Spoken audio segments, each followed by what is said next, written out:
ఈ వ్యక్తిని యమరాజు ప్రాణాలు తీయడానికి వచ్చాడు. కానీ తెలియదు ఇతను లక్కీ పర్సన్ అని. ఆ వ్యక్తిని కొట్టడానికి యమధర్మరాజు ఎలివేటర్ని కింద వేశాడు. ఆ వ్యక్తి కాయిన్ తీసుకోవడానికి కిందికి వంగాడు. ఆ ఎలివేటర్ యమరాజు తలపై పడింది. యమధర్మరాజు ఆ వ్యక్తిని చంపడానికి చాలా ప్రయత్నించాడు, అయినా ఆ వ్యక్తి రోడ్డుపై ఆనందంగా వెళుతున్నాడు. అప్పుడు యమధర్మరాజుకి కోపం వచ్చింది. అప్పుడు ఆ వ్యక్తి కింద పడ్డ పక్షిని చూస్తాడు. బతికిపోతాడు. యమధర్మరాజు ఆ వ్యక్తి మీదికి ఆయుధాలు పంపిస్తాడు, కాని ఆ వ్యక్తి పక్షి కోసం కిందకి వంగుతాడు.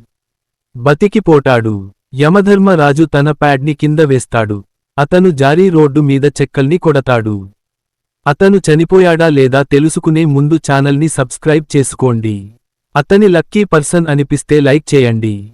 అప్పుడు ఈజీగా రోడ్ క్రాస్ చేసి వెళ్ళిపోతాడు. అయితే అప్పుడు యమధర్మరాజు ఇంటికి వెళ్తాడు. మీ పేరు కామెంట్ చేయండి.